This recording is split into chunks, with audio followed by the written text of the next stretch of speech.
I see we already have an audience in the room, so we can Yeah, start yeah, yeah. We do have. We do have. started. Yes. That's fine. No, no, no, no. All right. Good Don't, afternoon don't do anything else. or good morning, ladies and gentlemen. We are starting now shortly. Apologies for the technical glitch. Uh, Dr. Chekan, are you with me? Can you Yes, hear I'm me? with you. All right. Thank you very much. Once again, good afternoon to our audience and good morning, depending on the time zone where you are. It's still morning here in South Africa, just about 12 minutes before mid-noon. Right, today we are going to be having our presentation on change management, where we're mainly going to be looking at the financial aspects in relation to change management, looking at the current time we're living in. So with me here, I have Dr. Chekani, who will be our main presenter. So before I get into some introductions, I would like to ask Dr. Chekani just to greet the audience. While he's doing that, I kindly request our audience just to chat. If you can hear us, you just say you can hear us clearly. We would also be glad to hear where you are listening from. May you also type your city so that we might also be able to know where you are listening from. So just type in indicating if you can hear us clearly as well as where you are listening from. Thank you, Dr. Chakan. You may just briefly introduce yourself. Okay, thank you very much, and good morning to everybody across our lovely continent. I hope I find you well. So yes, my name is Dr. Chekani Kwaira. I'm actually in the business world, focusing mainly on business leadership and finance. So the topic that we are discussing today is a topic that gives me, energy, so to speak. Um, I've got, many things that I do when it comes to the issues of finance, change management, and actually it gives me a pleasure because, my thesis that I did, was actually on financial crisis. So the financial world in its far as financial crisis is one that excites me. So I'm looking forward, to engage you with some value adds in as far as how to maneuver, in a financial crisis, and also what are the important factors, before you look at the activities that you need to engage, in as far as the change management component is concerned. So yeah, over to you, Mr. Madoi. Okay, thank you very much. All right, I will now come in just to give a brief introduction about myself as well as the host organization, the African Training Institute.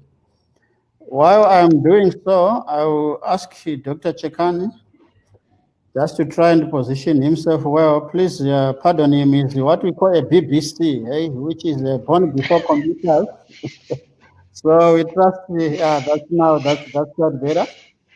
All right, Okay. so I can go on now to give an introduction about the organization, myself as well. I'm having just a brief presentation before Dr. Chekan comes to give main presentation. So for now, that's me. I'm the managing director for African Training Institute, which is an organization based in Pretoria, South Africa, with some offices in other countries as well.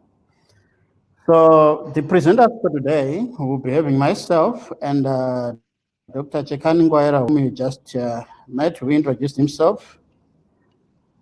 About the organization, we are into capacity building. That's what we do. We have an audience, a clientele all over Africa. We deal with NGOs, parastatals, governments. I'm glad to see on the chat box there we have every region represented. I've seen our neighboring Botswana, Zambia, some East Africa, Kenya, Eswatini, Uganda. The list is long and long. I may not finish all the countries. I also have our local people listening, some from with different provinces here, Gauteng, Free State, and the like. We are glad to have you all uniting as one in one beautiful continent, Africa. So anyway, that's what we do. We're into training and development. We do offer our trainings within South Africa. We go beyond South Africa to deliver in-house trainings. We also do organized trainings in other African countries as well. These are our regular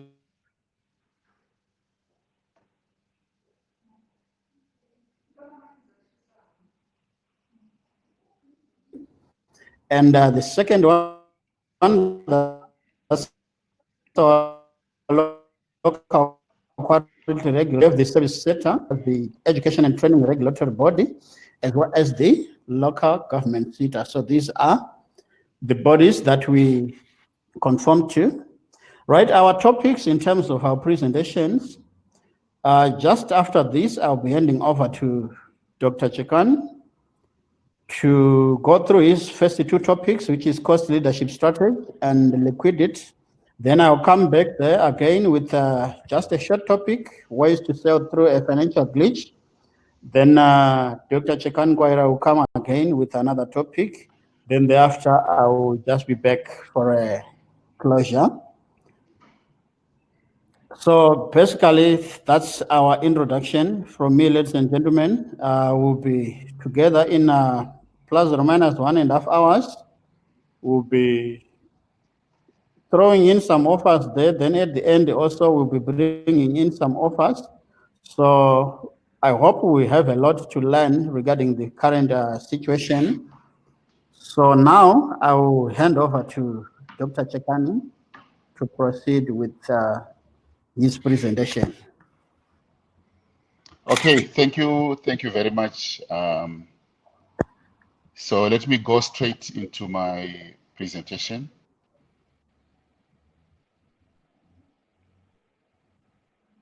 Okay, I've given a brief. So, ladies and gentlemen, I'm starting here with an introduction that is primarily focused on change management, and this is regardless of which aspect of the organization that you're looking at. Whether you're looking at finance, whether you're looking at marketing, operations, anything.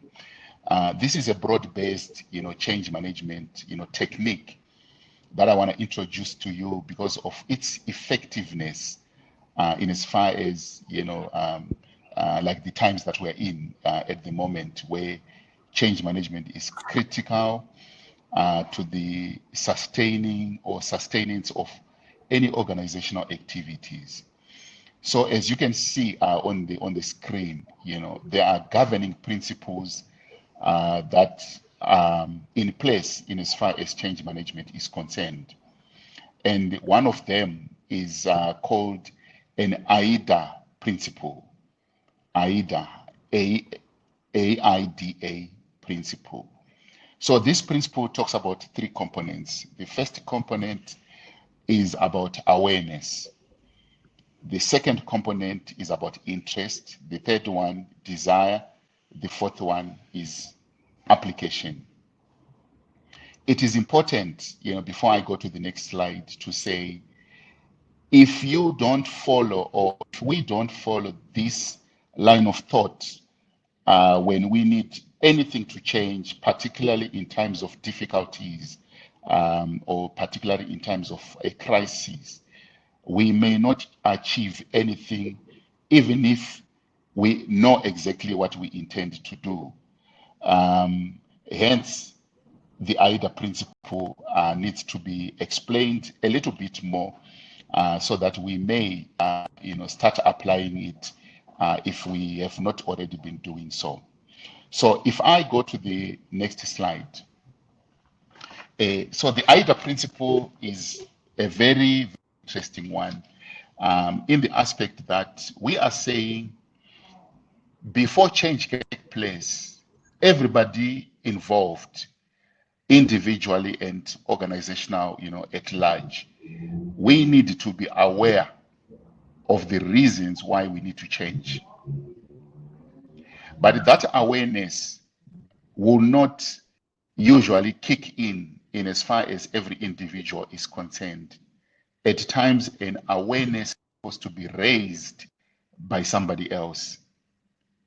So it is the duty of every individual to ensure that the level of awareness is there before you can embark on any training. So we need to look at, because change management or change in its own, it's a strategic maneuver that every organization needs to embark on. It's of strategic importance. So the AIDA principle then says you need to position and align the intended change to the strategic intent of the organization. So let me give you an example. So if the organization is going to in a strategic mode of being lean as to say, it needs to take rid of any wastage or any waste activities that would occur in the business because of the tough times that the organization finds itself. It means that has got to be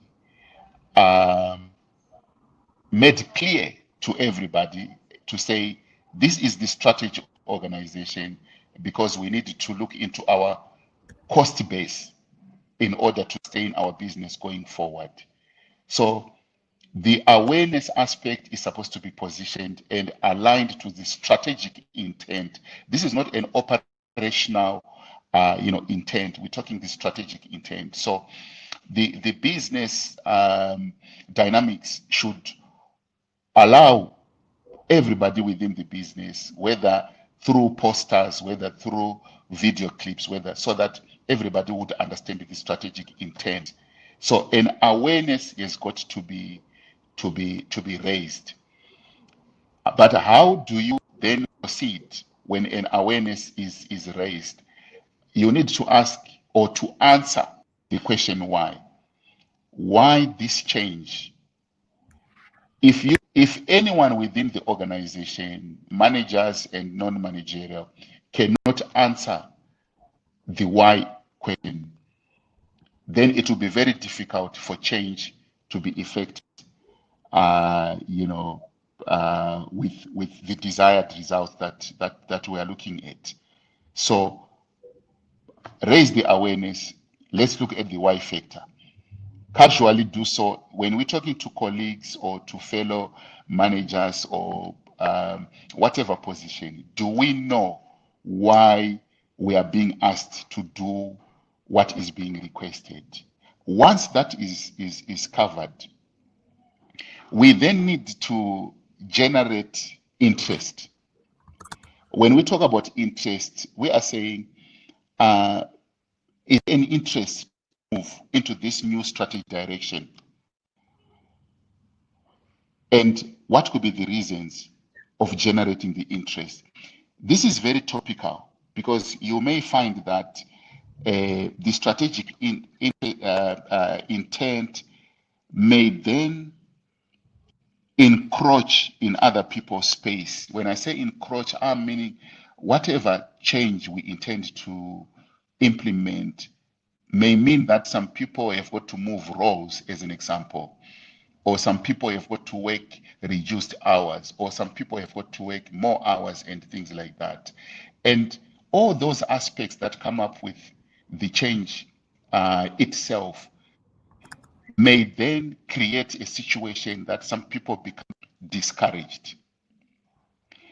How then do we ensure that we create the interest so that everybody can then participate willingly and effectively in as far as change is concerned? So we are saying you need to have to know how to tell the story about what has happened and the story is in as far as all the dynamics, the impact, the numbers, the staff morale, the economy at large, the implications. Can we, as individuals, particularly when we are talking at managerial level, can we tell the story effectively, clearly? Can we articulate the story of what has happened? Like in this particular instance, are we able to go to every staff member and we can articulate the story that has happened in as far as our finances are concerned within the business or within the organization? Can we show them by way of visuals? Can we show the impact of the COVID example for the last 6 months on the bottom line, on the numbers? The numbers, they don't lie. So can we put that in visual terms? Can we give examples? Once we do all that, chances that we can then arouse interest within everybody who's supposed to participate, they become very high. So, but lastly, we need to, as I put it there, to ensure that we have got that evocative and we remain future focused. When we're saying evocative, we mean exactly that. Because we need to create change and we need to show all the guys within our environment or our organization, we cannot afford to lose sight of the damage or the negative impact. That is what we mean by evocative. We need to go deep to where we have been impacted. As an example, do we have the memory of the previous financial year and this particular year, financial period, so that we can show how we have been impacted? So we need to put that into memory. We need to evoke strong memories or strong feelings of where we're coming from and where we're going. And we always need to be future focused, because the reason why we are coming up with change management is we actually moving into the future, and we're saying this is now our new reality going forward. We may not be able to be spendthrifts. We may not be able to have the luxury of doing this. This is our future going forward. So when we raise awareness and when we arouse interest in as far as organizational members, chances are that we'll be able to enlist and energize.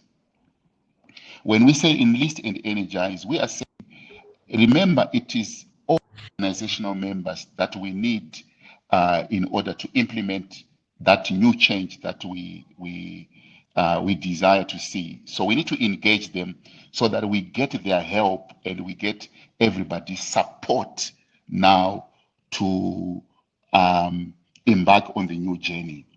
So this is the first I and the first A and the I of the AIDA principle.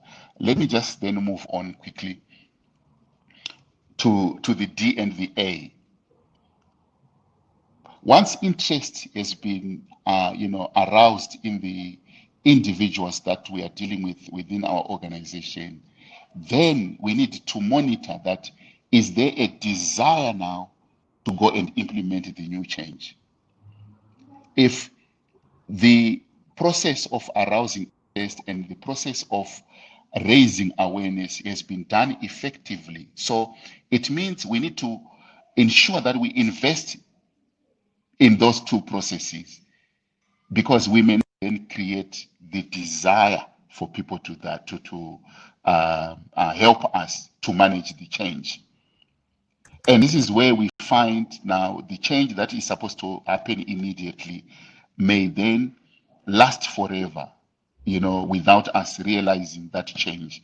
We may continue realizing losses. We may continue realizing negative, margins and so forth. And I'll come and talk to about that.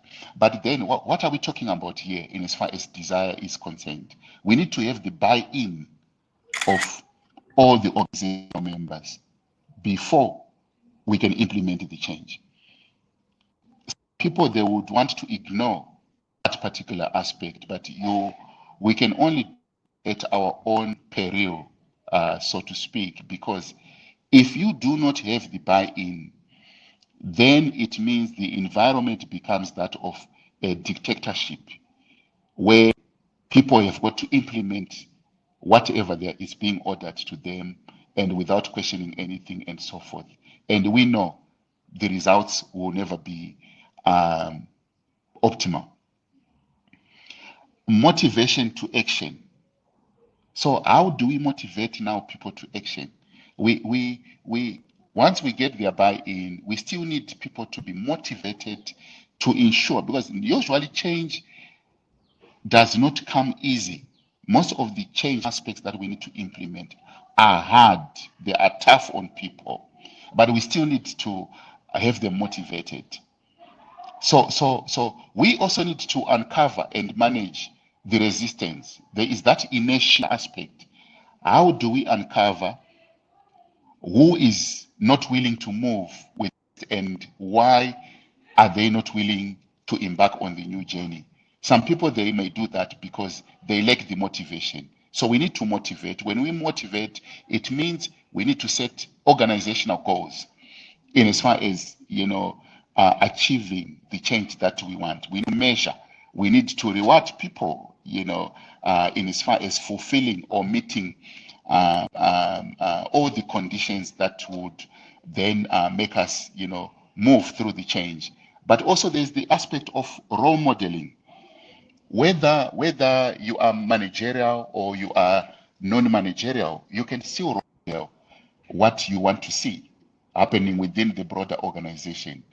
So we cannot speak about cost management and as an individual, you're proceeding, to be reckless in as far as all the aspects of the business that concerns your particular space is concerned. Usually, to expect managers to role model, but it's not restricted to managerial, per se. Colleagues can role model. You can do the right thing. You can avoid wastage. You can switch off the geyser, as an example. And you don't expect the next person to do it when you are not doing it. So that desire would come with that energizing aspect. When we do all these things, then you find people become energetic because they are motivated, they've got the buy-in, and they are seeing a role model, and they can see that it can. So and so is doing it. Why can I do it? So naturally, there is positive energy that rubs off. Okay, so let me move on to the financial tips in challenging times. The A that we're talking about is then the application. So we are now applying now in as far as the move with regards to that change that we have been talking about. So we have spoken about the awareness, the interest, the desire. This is now the application that we are talking about.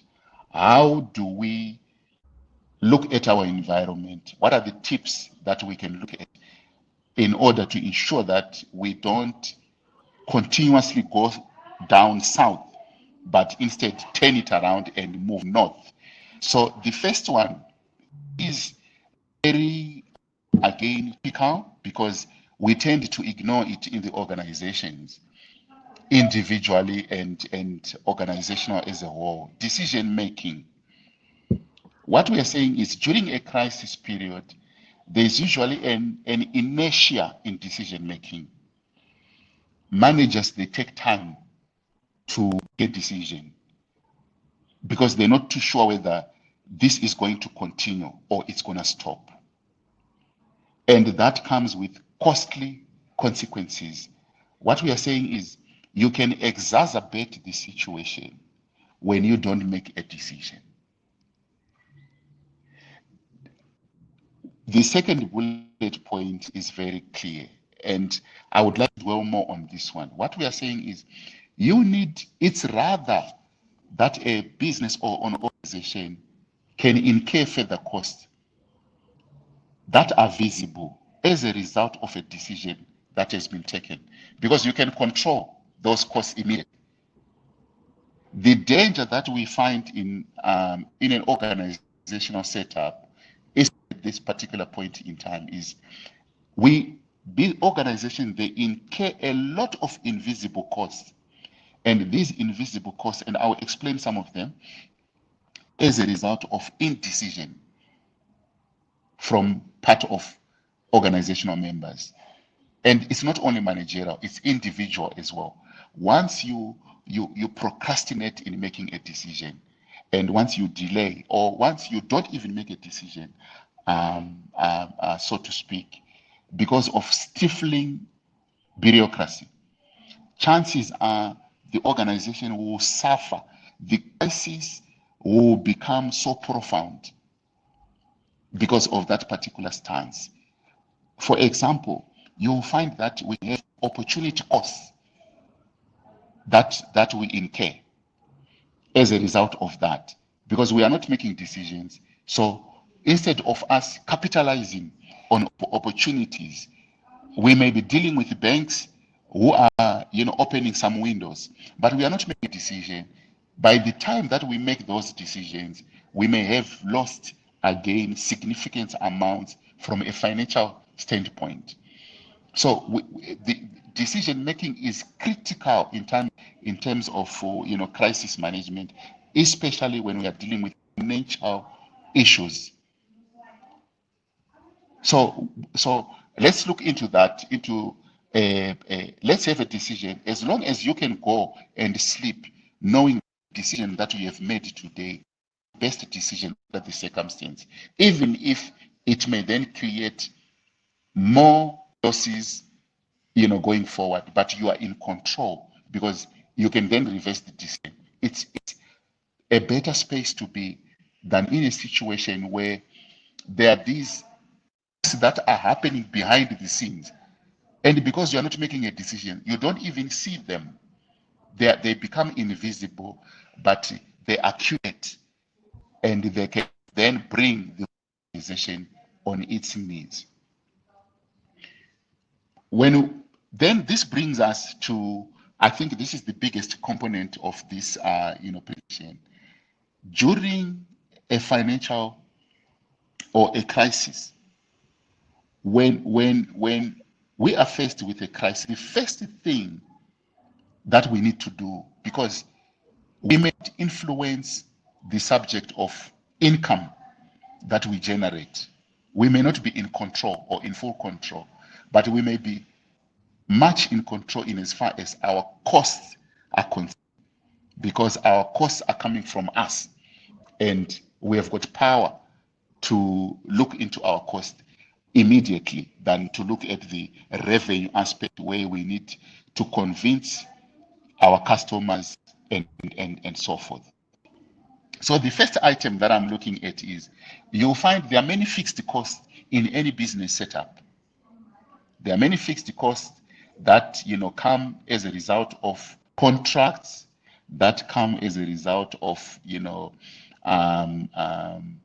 situations that we find ourselves, even when you deal with financial services sectors, banking, insurance, and so forth. We are saying we need to look into the issue of those fixed costs versus variable costs, where you have got an influence, where there is room for you to move from fixed cost. We must do that urgently and go into a variable cost component. If you were to, as an example, if you look at an aspect of, let's say you are dealing with a bank, and we know you service fees, organization does that. They deal with bank, they pay service fees, you pay all these commissions and so forth. You'll find there is always room for you to choose between that particular aspect of the service where you pay a fixed component, where they will say this is 300 or 400 on a monthly basis for you to operate on this particular account. And if you probe the bank, you'll find that there is also alternatives where you are, or you can choose, I will pay as I go or pay as I use. This is the time when you need to revisit that, because all those costs can become very significant, especially in a crisis or in a period where finance is critical. Because when you say I'll pay as I use, it means now you stop doing a lot of things that would incur additional cost. So you minimize the cost. Instead of paying 400, your usage of that account becomes minimized and you end up paying, say, 100. It's just one example. So we need to look at that. You also need to look at situations where, if you have got people, as an example, who are delivering on your revenue generation, and you may as well look at aspect of commissions. You can look into that. In the crisis period, it's better to pay people on commission than to pay fixed costs. Because when you pay commission, you say the more one produces, the more you pay. If somebody produces zero or contributes zero, then they get zero. So that way you become very flexible, you will not come worse off. The reality is the organization, the bottom line, the organization will then improve. So we need to have that in our organizational space, where we can start looking at all these contracts and renegotiate where possible, to say until such a period or for the next 6 months, we need to move back into a variable component in as far as our cost is concerned. You can imagine if you were paying electricity, as an example, on a fixed cost, but now you have got a crisis and you are asking everybody to do the right thing, not to use electricity when they don't need it and so forth. Isn't it you'll be paying less? Because it's a variable component, it's not a fixed component. So when we look at all our costs, we need to look at that and say which ones are variable and which ones are fixed. And within those fixed ones, can we change into variable components? There is always room, whether we're talking suppliers, whether you're talking distributors, whether there is always room to renegotiate our cost. So cost leadership is very important. So what are we saying? Can you become a low cost producer? So some of the examples that I've just given you, like the commission one, it helps, because whatever service that you are getting to the ultimate client is based on the cost that you are incurring to do that. So the better you become a low cost producer, the more advantageous in as far as the organizational survival is concerned. Do we know which activities are killing us on the bottom line within this particular phase of activities? But I will expand on that shortly. So in as far as management is concerned, and when I say management, I'm saying I'm not only referring to people who are managing others. Even if on your own, you're working on your own, you are still a manager, but you are just a manager of self. You are managing self. So you can be a manager of self, you are still a manager. You can be a manager of managers, you can be a manager of others. It doesn't matter. But can we have an environment where people become cost conscious? This is what cost leadership is all about. And this is the time during a financial crisis or in a challenging time, you cannot afford to ignore the component of being cost conscious. And there are many examples that I'm going to touch now. But to be cost conscious does not necessarily compromise on profitability. If your organization is, profitable or not necessarily profitable, it does not compromise on your budgets. Profits can still increase even if revenue contracts.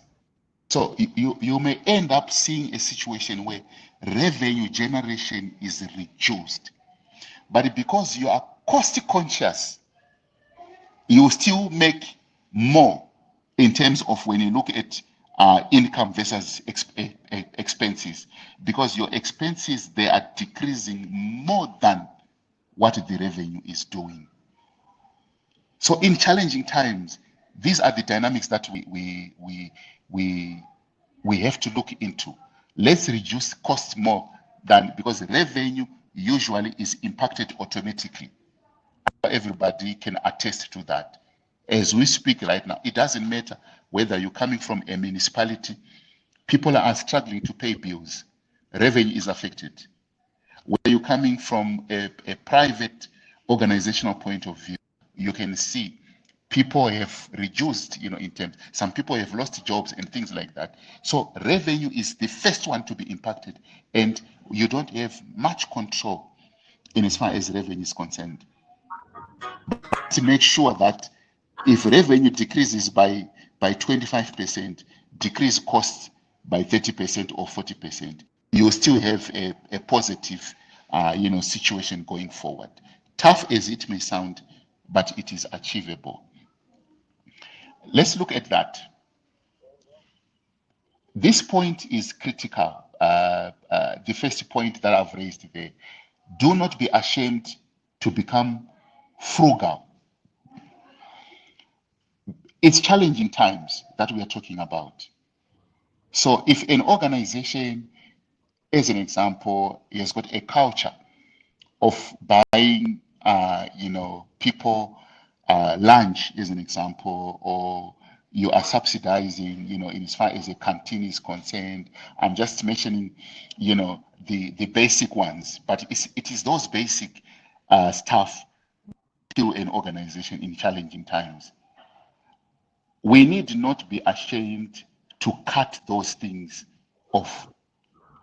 You become frugal, you become stingy as an organization, because the times of the day would detect that.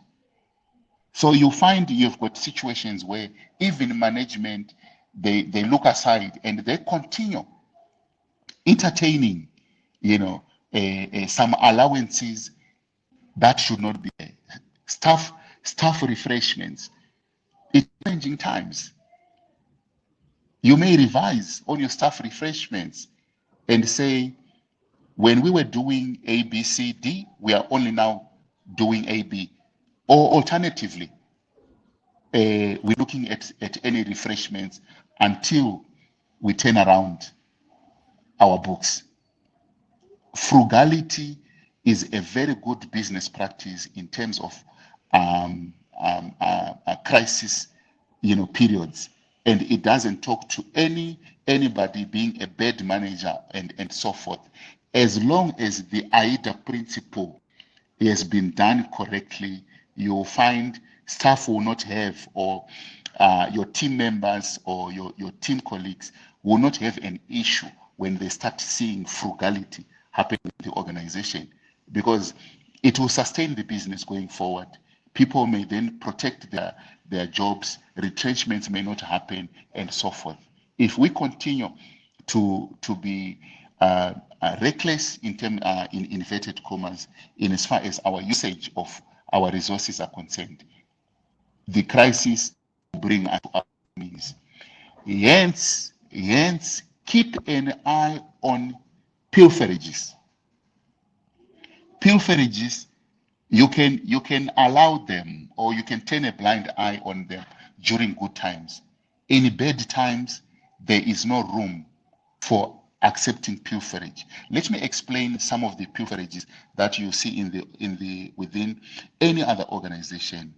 When people print paper, paper is very expensive, but you find people at times, instead of using the paper to print documents that are necessary for the organization to go on, they may go in when they want to write, to scribble something, they go to the printing machine and they take paper and they write. Before you know about it, within a week or so, they have finished maybe a box of that paper is gone, not because it's being used for the right reasons. Peerage talks to, there are people in the organization who today will say they've forgotten their writing, a pen as an example. You give them a pen, tomorrow they come again, they say, you know what, I don't know where I put my slowly but surely, when you look at that behavior, it's costs that we are turning a blind eye on. It's costs that we are suffering as an organization. It's small things, but they are very, very, very critical during challenging times. There is no room for that. We give you something to use, a resource to use within the organization. When you do not have it the next day, you need to look into ways and means you can get it from your own pocket. These are the times when we need to have that kind of an approach for the betterment of the business. There are no self-centered reasons. It's not selfish, because that very person that you are laying this condition and say, I have given you today and that's it. They are the same people who are desperate to see the organization going forward. So you can't have your cake and eat it at the same time. It's not going to happen. If overall, so let me talk about this one, and especially to those people who are directly involved in the finances. If your overall expenses exceed the rate of inflation, you must question it. It means something, and I'm talking even during normal times. Why would your overall expenses go above inflation? It doesn't make sense for the following reasons. When you are dealing with your suppliers, as an example, it means whatever they are supplying, when they raise their prices, that's what inflation is all about. Overall price increases, which means your overall cost align to the overall price increase within the economy. If the inflation of the organization is sitting, of the economy is sitting at 6%, you mustn't allow your expenses, especially operating expenses, to be higher than 6%. There is something wrong. It means maybe you are paying suppliers who are overcharging you. You need to revisit that. It means there are people with the system or within that supply chain system who are taking advantage of your organizational setup. So during challenging times, you need to look at your operating expenses and say, are they in line with the inflationary outlook? Any increase should align to that, because that's what it is. Any expenses that you pay, if electricity is going up, it should go up usually within that inflationary space. That's what they look at. So if your expenses are going up just because of electricity, then they must also conform to the inflationary boundaries within your respective community or within your respective economy. Now, within any organization or even a department within an organization, there are several activities that we engage on a daily basis. During challenging times, it is always best, and it's a very, very appropriate strategy where you revert back to activity-based costing. So activity-based costing, what it does is recognizes that matters for competitiveness. Now you've got 5 activities that are adding up to the final service if you are service oriented, or to the final product if you are product oriented. Are all those activities justified? Activity A may unnecessarily so is involving more people than what you would have wanted under normal circumstances. Do we really need 7 people to do activity? I'm not saying retrench people, but I'm saying, do you really need 7? Can you pay 7 people for doing activity A? Or you may revisit and say, no. We cannot pay 100,000 for this activity. You may maybe push other resources to do other activities that would need more resources. Okay, so but what I'm saying here is you must know the cost of the entire economic chain, including the final cost to the customer. So activity-based costing is non-negotiable because it is within the activities that we find wastage that is happening during challenging times. So if you want to address your bottom line, or your top line for that matter, because it's equally important, your revenue line, you need to look into all the activities that are taking place and have the numbers. If you cannot measure the activity, do not do it. If you can't measure it, don't do it, because the moment you can't measure it, it means it is not necessary. So look at the price-led costing. What we mean here is look at the actual fee or price or rates that customers are paying to your organization. If they are paying 10 rand, why would you $10? Let me just use dollars. If they are paying $10, why would you incur $20 in order to receive $10? So when you start from where that is paying you, then you can then adjust it going backwards. And already you can determine which activity needs to be completely eradicated or needs to be managed in a proper way. So let's look at how do you. This is very effective, and I find it within the public sector. It's not really being applied within the public sector, and it should be equally applied. So even within the private sector, some people they don't. It looks basic, but it's very profound. So within challenging times, you need to look at your margins, even on a month-to-month basis. You don't have to look at the actual numbers. The actual numbers may deceive you. Let me give you an example. So if you are paying electricity as an operating expense, you're paying 100 this month, and the next month you pay $80. You were paying 100 this month, next month you pay 8. You would think you have done very well, isn't it so, under normal circumstances? But that can lead you astray as an organization or as a department, because the 100 that you have paid in electricity may have produced 100 in terms of revenue.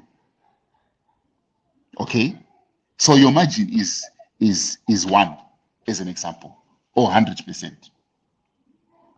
But then you go to 80 and you are happy to say you have reduced your electricity to $80 for this particular month, but your revenue has decreased to 70.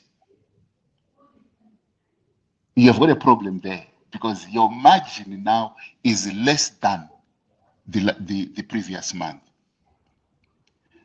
So during financial challenging times, the only way you can make sure that you are doing well, especially when it comes to your costs, is not necessarily to look at the absolute number, but look at the margin. Your expenses, compare them, always compare them to the revenue that you generated. And look at the percentage that you are getting, which is your margin. Is that percentage increasing or decreasing? If the percentage is increasing, then you have got a problem. You have got a problem. But meanwhile, you are celebrating a decrease in a cost. But your margin is higher because you are looking at it in isolation of what that particular cost is supposed to contribute to the overall sustainability of the organization.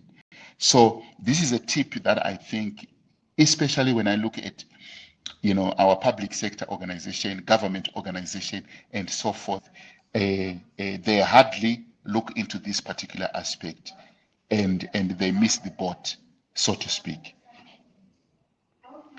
Now,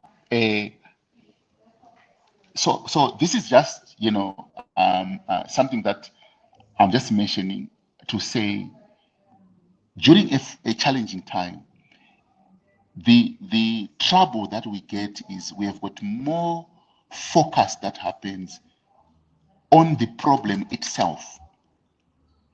So we incur more costs because we tend to focus on the problem, and we allow a lot of people to analyze, to investigate, to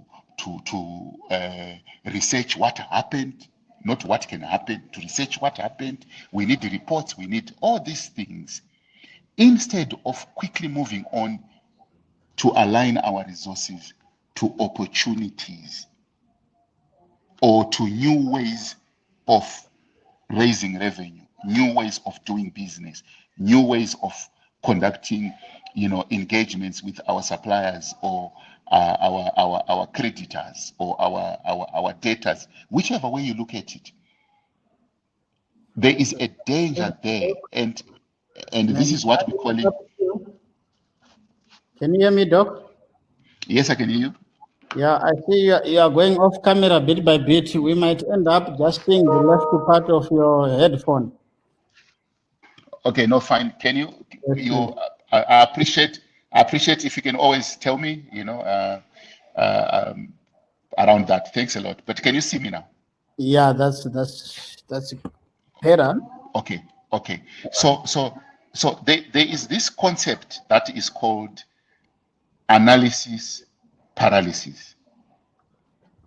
This is one of the biggest problem of the organizational world in challenging times. People go to the boardroom again and again to analyze what has happened. So they become paralyzed in as far as analysis is concerned. They don't move. A lot of resources are actually wasted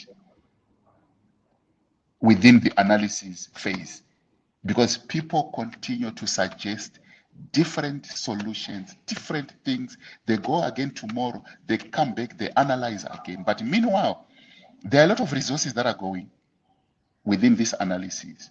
Telephone bills are going up. People are being paid overtime. People are being paid extra, for coming to work on a weekend and so forth and so forth, just on analysis. So the bottom line of the business, your positive income over expenses would actually be exacerbated because you are incurring more expenses just on analysis, analysis, analysis, and analysis, and analysis, and you become paralyzed. So this aspect will actually impact you on your financials, but without you necessarily being aware of it. Okay, so the last one that I want to talk about here on cost leadership, I think this is the worst one, is the need to reinvent. Because of the crisis or because of the challenge times, it's not always possible just to adjust things. There is also room to ensure that there can be a complete revolution of things, but within a short period of time. I will give you an example. If you are using, a bigger office as an example, a very big office or a very big space, you may need, even if it means you need to pay whatever was due for the next 2 months or so before your contract, expires, and you move to a smaller space and do business differently from what you were doing. This is the reinvention that I'm talking about. It's no longer about marginal, just like what I said, cost, looking at a line end, but it's completely different. Maybe the manual aspect that you have been embarking on, when you look at the manual aspect, it may be more costly than for you to go digital. Digital, that's going to cost you initially when you install it, but when you look at the next 3 months, 4 months, you will find that you are better off. So during a challenging times, you need to have that broader allowance to say, do we need to change things completely? Not only in a small way. Okay, so what am I saying? By the end of the day, from everything that I did, I am saying you need to look at every service, every policy, every distribution channel, and you need to question. The question that needs to be on everybody's lips is, if we were not in it already, would we be going into it now? Your answer is as good as mine. Would you go into it if you were not already in it? When you look at what it is that is doing to your bottom line, that question then will generate very interesting answers, very interesting strategies going forward. So this is the cost leadership that I had put in place. Let's look at liquidity quickly. Those who remember very well would know that the crisis that we have yet to recover, and then we went into COVID. It was your financial crisis of 2008, 2009. It occurred simply because of, eventually it was a liquidity issue. It doesn't matter how big an organization is. If your liquidity is not correct, that organization will go on its knees, and quickly so. So during challenging times, one component that you cannot ignore to address is the liquidity component. How do we do that? And what are we talking about here? We are saying, because remember, I'm just giving it from a bank point of view. The banks suffered a liquidity crime because when people wanted their money, when people were queuing at ATMs and so forth, the banks could not meet their obligations because they did not have the money to pay them. And they could not lend money to each other. So we are saying you need to ensure that you have got cash. So it is particularly important to watch the cash account from one period to the next, from month to month, from day to day. Because when this is not available, the organization will close.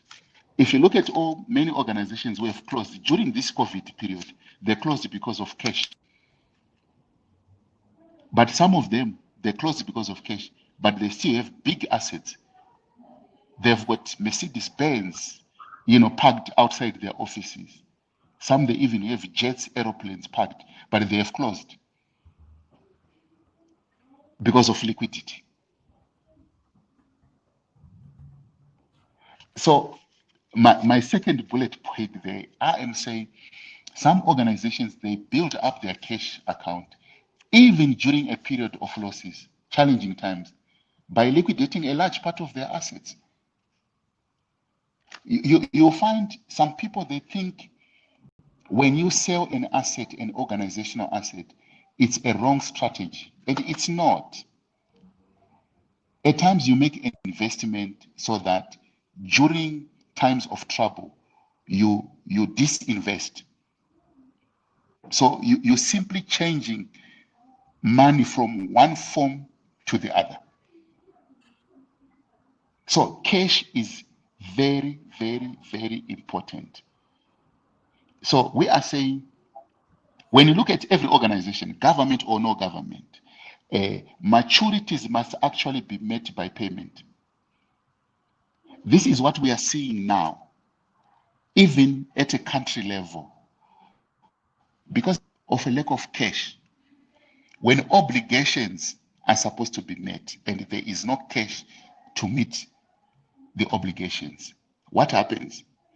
Then you see some certain countries or some certain organizations are then being downgraded. You can easily become junk. You become a junk status because you could not meet the payments as they become due. So you can see what is happening here. It's because you don't have cash or you cannot generate cash. You are actually plunging the organization into further turmoil. Because what it means is 6 months, 12 months down the line, you will not be able even to do any business or to access any finance because you cannot meet the obligations as they come due. Once again, please come back to your camera. To our Okay. audience, earlier on I said he's a BBC, born before computers, so I'll be helping him here and there. Yeah, please Okay. do yourself. So even a short absence of credit can bring a company to its knees. This absence will come as a result of you having caused it. Because you may then not be able to generate this line of credit because you did not manage your liquidity. I know some may look at it as a chicken and hen, chicken and egg, situation.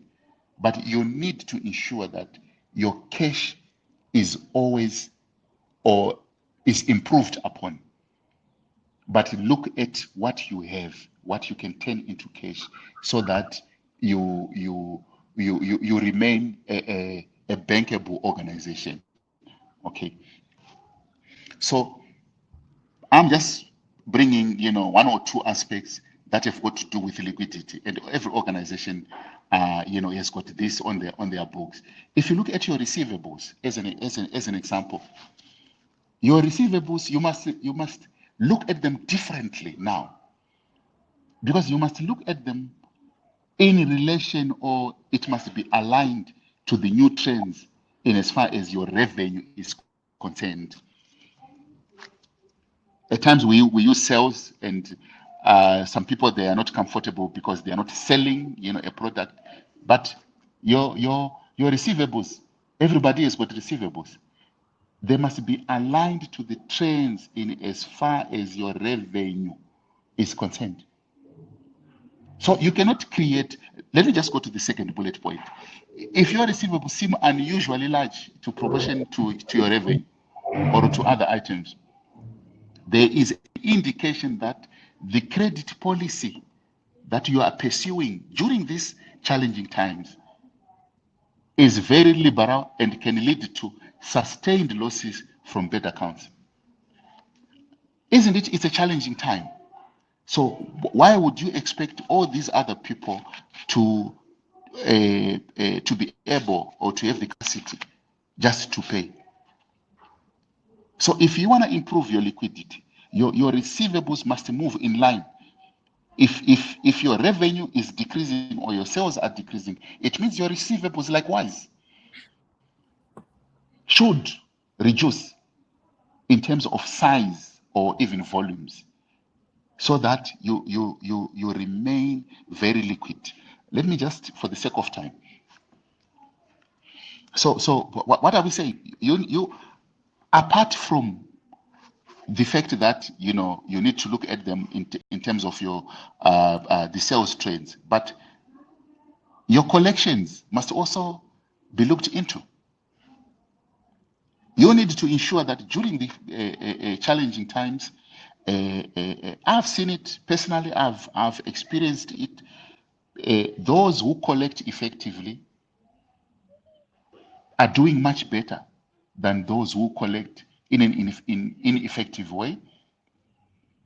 Your tactics in terms of collections, the way you negotiate with those who are owing you, and so forth. If somebody cannot pay you one amount during the month, but they can pay you twice, but in the same month, you may need to revisit it, as long as by the end of the month you get what is due to you. So account receivable management becomes very, very, very key, because you need that cash in order to remain liquid. Okay, so these are the two aspects that I needed to address before Mr. Madoi, and then I will continue with the last financial tip that is as critical as these two. Okay, over to you, Mr. Madoi. All right, thank you very much, Doc. I will pick up from where you left. I'll just come in with a brief topic. Then Doc will come back again to finish his remaining topic. Just a moment as I load my slide. All right, I'm just going to be based on financial tips which can be applicable from the personal or organizational perspective, ways to sail through the financial glitch. With the current pandemic, organizations, individuals have been affected, economies have been affected. So just some basic tips on how we can navigate through, not from a core perspective. Unlike Dr. Chekani, I'm not from a financial background. I'm more of a principal business advisor. I'm a principal business advisor with IBASA, which is the Institute of Business Advisors. So I'll start my topic here more from an advisory perspective, which is some of the aspects you see, Doc, have gone through them, though the angle may be slightly different, that he was more financially based. Right, in organizations or individual life, we have to distinguish between needs and wants. There are stuff we can do without, just like Doc mentioned that fancy office, we can be able to abandon it at that particular time. It's not a need, though it may be impressive to our clientele, but we can do without that. There are some perks, incentives, and the like, maybe holidays that were given to management, which we can also come to a time where we have to abolish, suspend. Insurance, parked vehicles, you can find we have a fleet of 50 vehicles, and during this pandemic, maybe we're only using 10 of them. Here in South Africa, insurances have also played a part, like the term goes, we are in this together. They've given payment holidays, and they've also introduced different insurance categories, which some of them you can even pay about 30% of your previous premium. But they've been strategic as well. They were offering that only to the clients who request for that. Those who did not request shows that they are financially liquid, but you find sometimes it's not like that with most organizations, mostly in the public sector.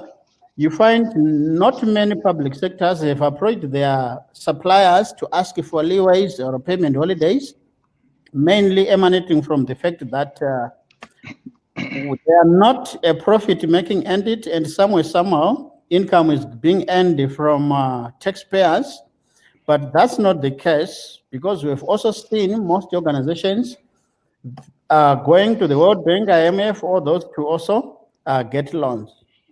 Then also, there are other alternative, cheaper suppliers that we can get to, and you also find the suppliers have also been playing the same aspect of we are in this together by offering incentives, discounts, and prolonged payment plans to their clientele.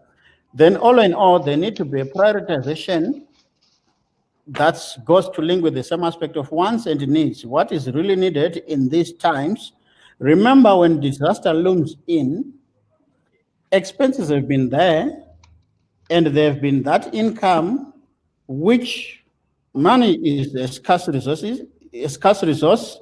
That income was not enough. What more in times like this, when disaster looms in, and we still have to meet our needs with that same income? So that's the time where we prioritize and remove our wants.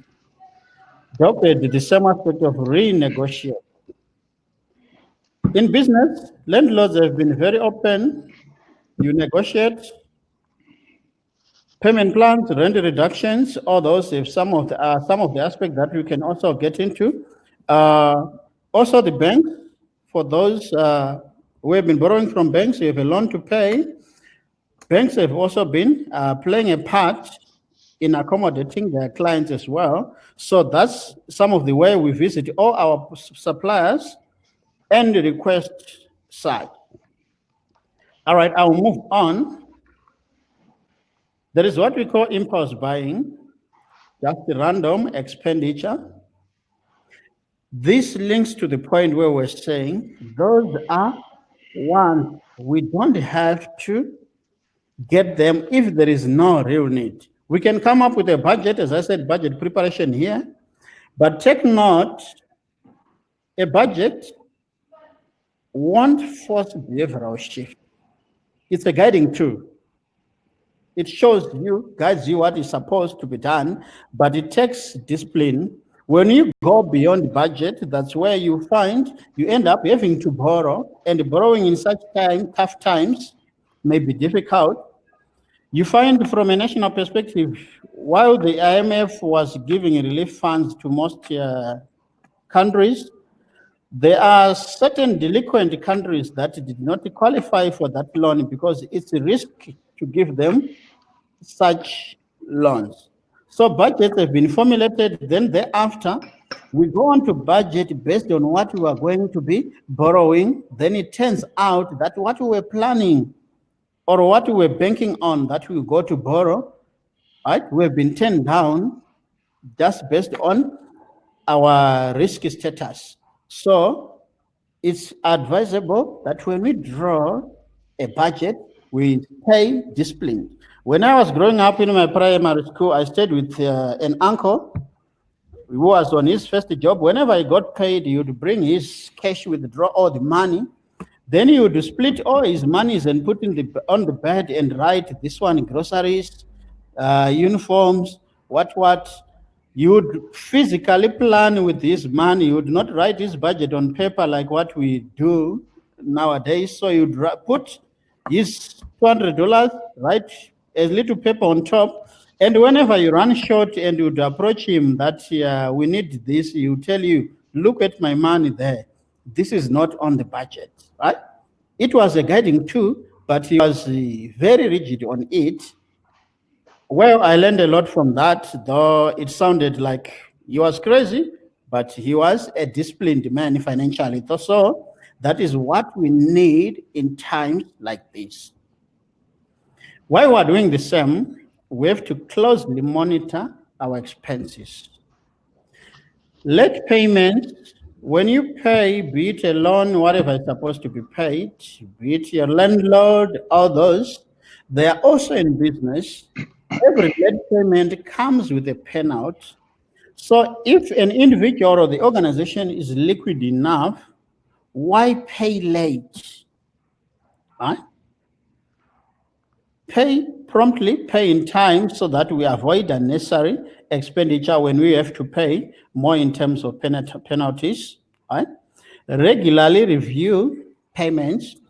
In most countries, banks have several privileges. Like here in South Africa, you find that you can have your fixed accounts where you earn some interest.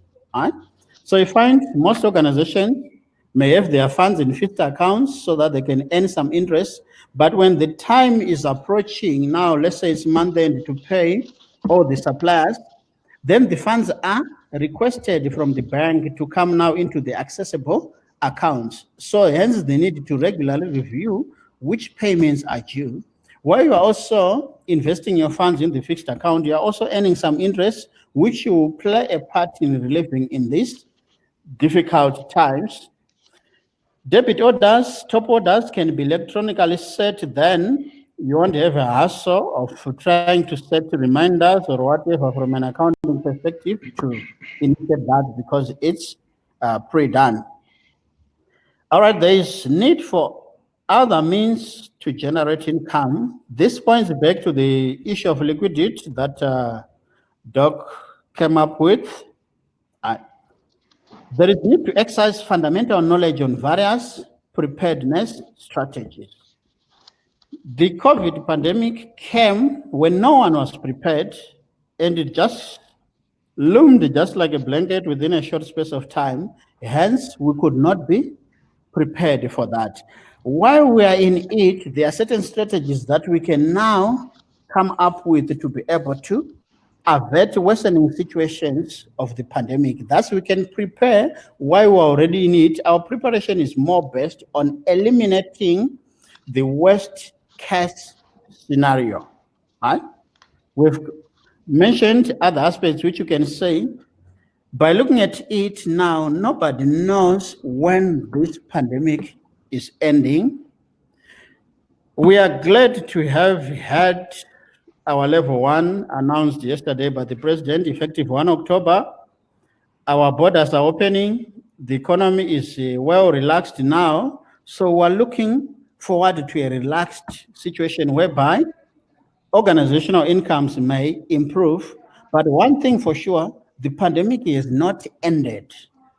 So we cannot cease to prepare for the worst case scenario. We stay positive, hopeful that you are going to sail through and it will end very soon. The health practitioners are doing their best to come up with their vaccines. As individuals, as organizations, we still have to play a part and remain prepared. So all forms of liquidity are needed so that we can diversify. We get to other forms of business where we can add some income to sustain other businesses as well.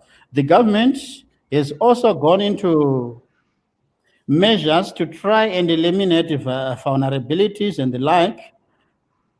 Governments have gone so tough on corruption, considering that the taxpayer is also not in a position to pay much to the government. That leaves governments quite low in terms of liquidity. Hence, now they have to increase their grip as far as monitoring is concerned. All in all, as well, you find some income generating activities are also being emphasized, especially on parastatals that are income generating parastatals. I will move a little bit faster so that Doc can come. Our time is running out. Then we have non-cash assets that can be value maximizing non-cash assets. We have many suppliers that have the loyalty programs. I can mention, for example, from the airlines where the employees, be it executive or non-executives, used maybe, for example, if I mention a few, South African Airways, we have our loyalty programs, right? Talk of the Skywards, all those. One can have a trip which I can pay for free after flying for a certain number of kilometers.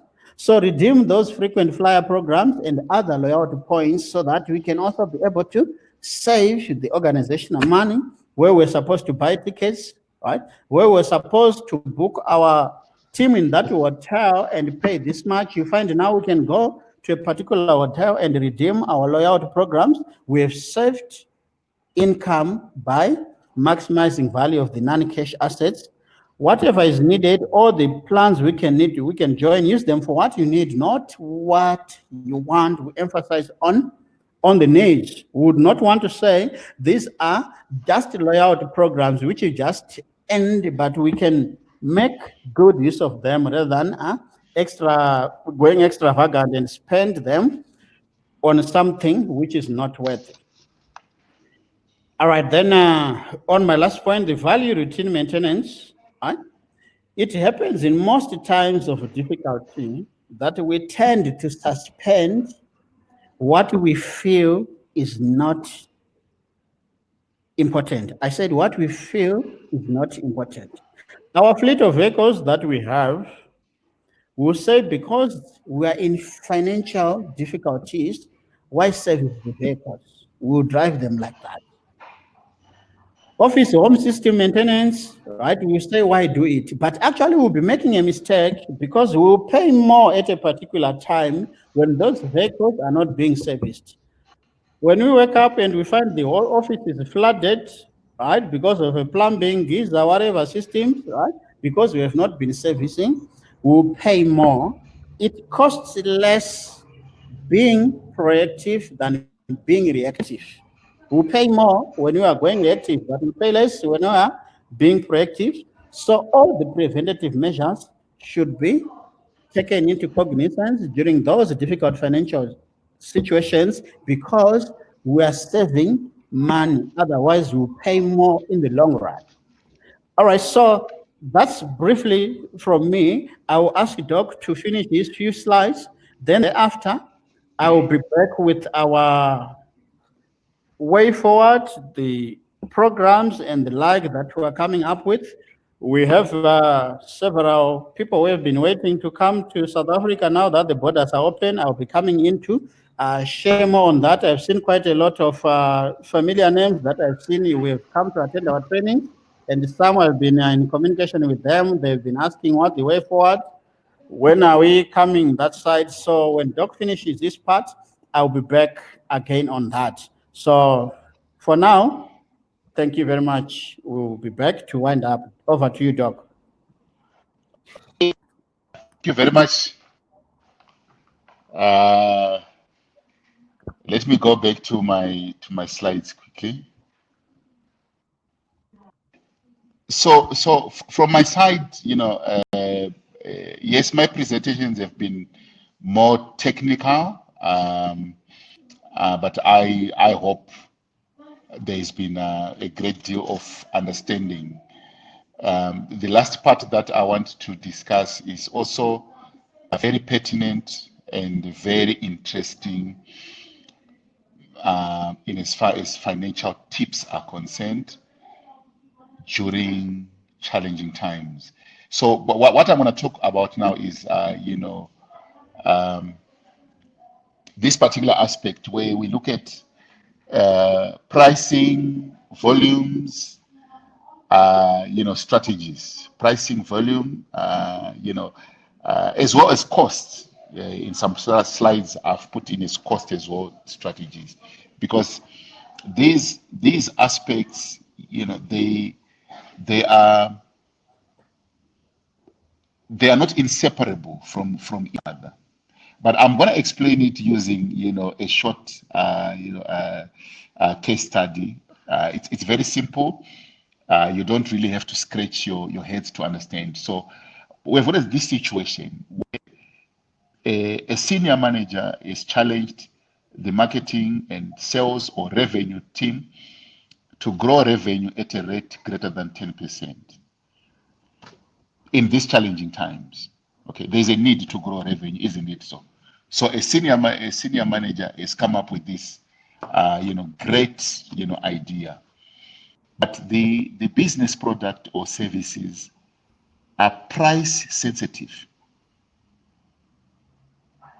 and the marketing and the sales team judges that a 10% price decrease would result in a volume gain of 25%. With that, the sales revenues will increase from 10 million to 11.25. So let me just summarize there. The objective there is to do what? To increase sales revenue growth. That's the objectives.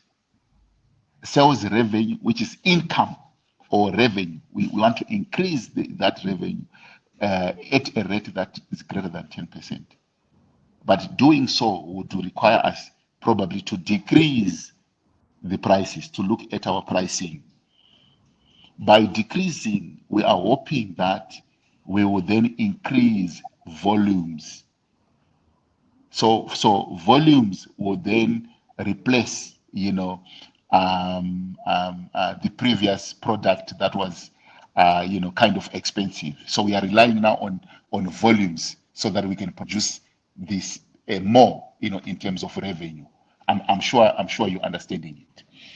Now, let's look at this, particular interesting slide.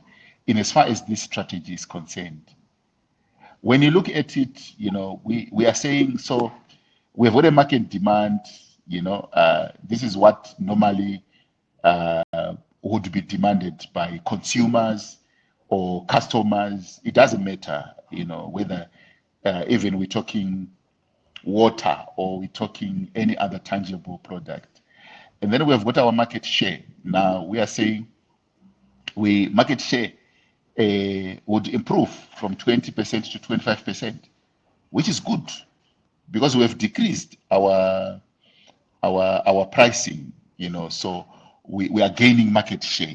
And unless you are a monopoly, where you are the only one with the market share. But nowadays it's very rare, in all jurisdictions. So the volume sold, according to our strategy, that's exactly what we want, because we have reduced the pricing. We are finding ourselves selling more, isn't it so? From 10,000 units to 12,500 units. Fantastic. Average selling price we have reduced, because that's the strategy, from 1,000 to 900. So this is a boardroom conversation. And we look at our net sales. We have improved from 10 million to 11.2.5 million. And this strategy is signed off by management, by everybody is happy, because that's what the picture is looking very good from a strategic point of view. But is it really good? Let's go to the next slide. So look at the slide. And unfortunately, we cannot ask questions to say, what do you see? But let me just zero in to say, this is a mistake. The strategy that we've just seen in the previous slide, it's a mistake that can happen during challenging times, because the business or the organization and everybody who's involved, they are missing on one particular element there. So you have seen everything that has happened, but now let's look at our margins. I have spoken about it. Let's look at our margins, and let's look at our gross profit. Our gross profit has increased. Actually, our gross profit has moved from 3 million to 2.5 million. Why is that so? Why would our gross profit move down from 3 million to 2.5 million? Why would that happen? The reason there is because somebody would have missed on the aspect of looking at what would that cost us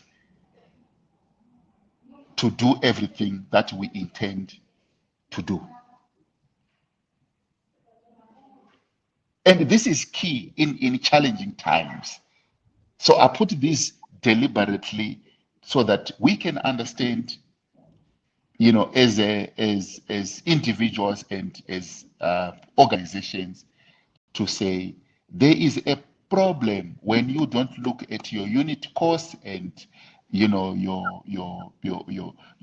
costs that are commensurate with any strategy that you want to take during this challenge time. And you look at your sales are increasing, your volumes are increasing, your things are increasing, but your costs may also be going up.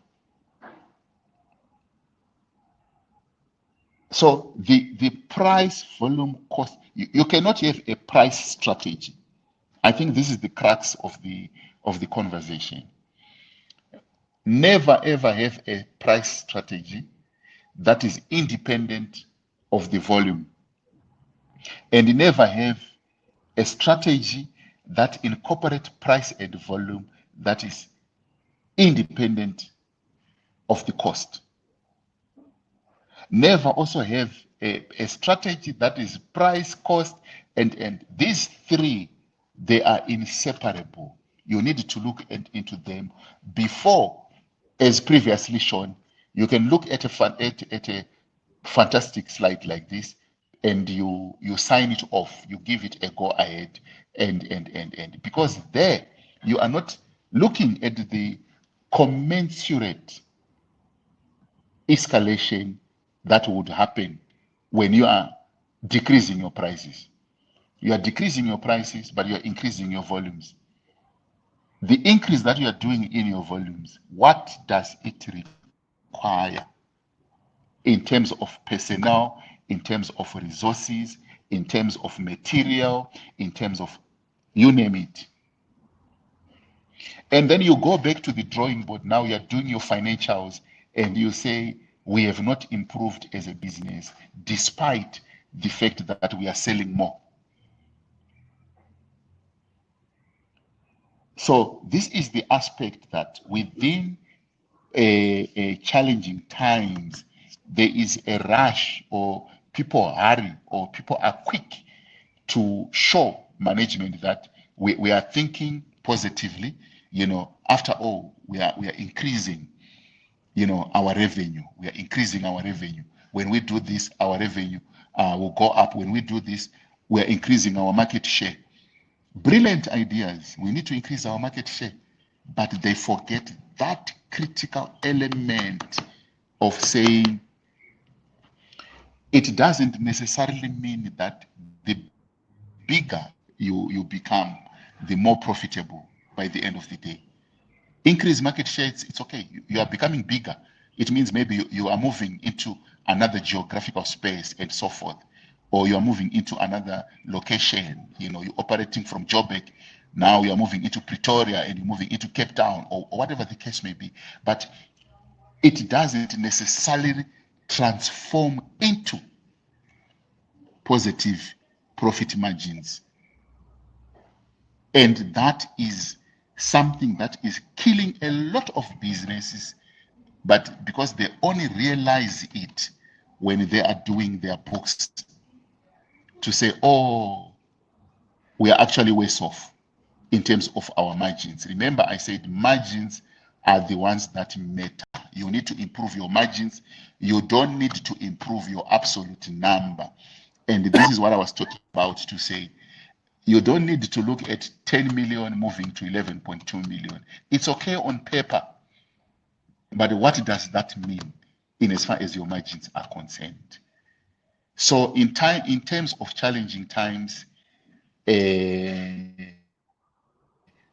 in mind always, and question any strategy that is put on the table where we want to increase, because increasing sales, it is a topical issue, especially in challenging times. Every business is looking at ways and means of increasing sales. Maybe the business is talking about, like what Mr. Matovi has just put across now, to say you need to look at new ways of raising revenue, which we may also term cross-selling. Okay, so we're selling this, but we can come up with this additional product so that people can buy this together, or we are offering this service so we can come up with this. But as you are coming up with that cross-sell strategy, never ever forget the implication that is coming also commensurately in as far as your cost line is concerned. So these are the tips that I've prepared, for this particular webinar, and I need to conclude with this particular slide. We are saying the lower price strategy would indeed grow sales revenues. We have seen it. So we applaud you as management, we applaud you as an employee for coming up with that particular strategy. It's good. But will it grow profits? No. It leads to a significant decline in profits if sales revenues have grown up. 25% increase in sales would not offset the 30% reduction in margin. These are critical components, and it requires people to be sober-minded when we sit and look at these particular strategies. Because remember, we have applauded all those employees, all those organizational staff members. We have come up with the idea. We may even give them awards and so forth at the time of them coming up with this suggestion. But ultimately, come year end or come the next 3 months, when we are doing our quarterly review, then we find ourselves in this precarious position. So, price, volume, cost strategy, it must be looked in that particular order: price, volume, and then cost. If it doesn't add up, like in this particular case where we added up, then you must revisit it and then agree to sign it off if you are managerial, or to adopt it if you are non-managerial. It doesn't matter. You can always raise the question as non-managerial to say, I attended a webinar where they were talking about the price, volume, cost. We can see that this is the intention, but will it necessarily improve our profitability margins? Thank you very much. All right, thank you very much, Doc. All right, as we wind up, I will just do a closure. To our audience from all different countries, regions, rather, I've seen we are represented from West Africa, Central, East, Southern. We want to appreciate you, want to thank you for being part of this webinar. And Dr. Chekan, thank you very much for a wonderful presentation. As I indicated earlier, I will just do a run through.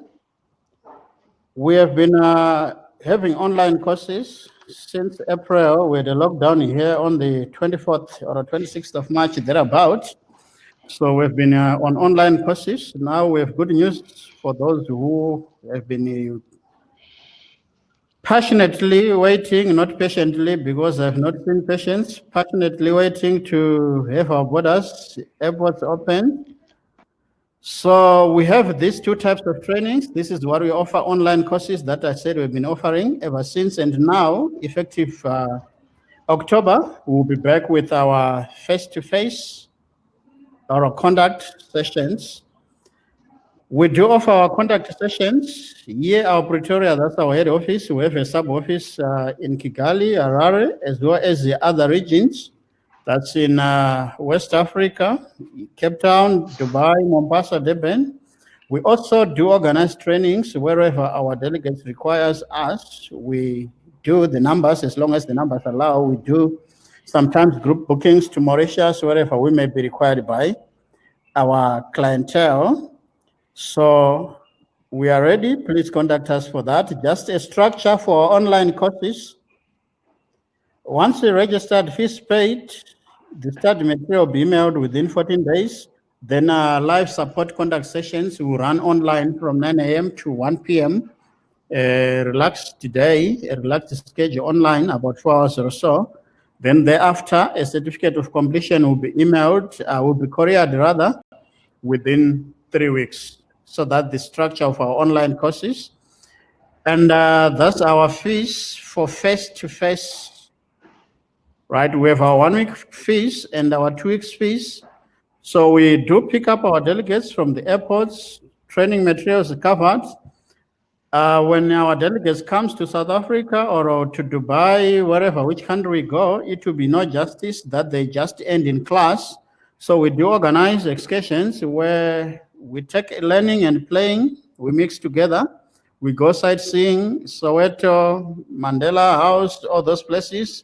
In Dubai, we go desert to the seas and the like.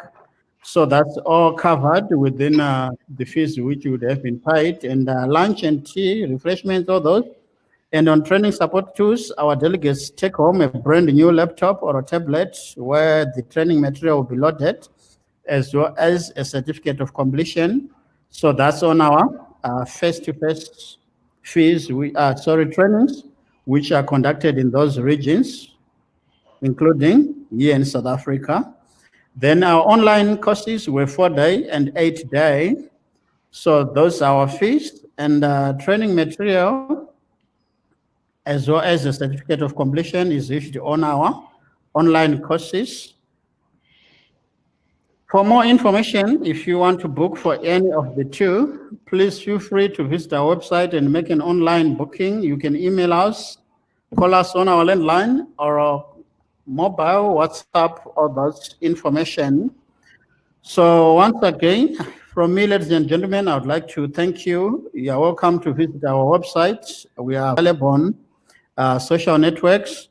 So we thank you. We appreciate you for being part of this webinar. And we thank Dr. Chekani for an educative presentation.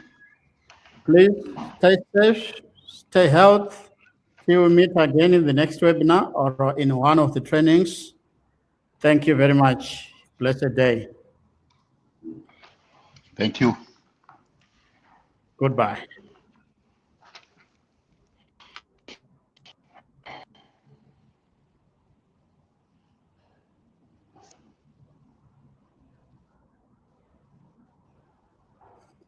Before I go out, just for our audience, if you would want to access the presentation, please visit our YouTube channel. You can access it via our website. Once again, thank you. Goodbye.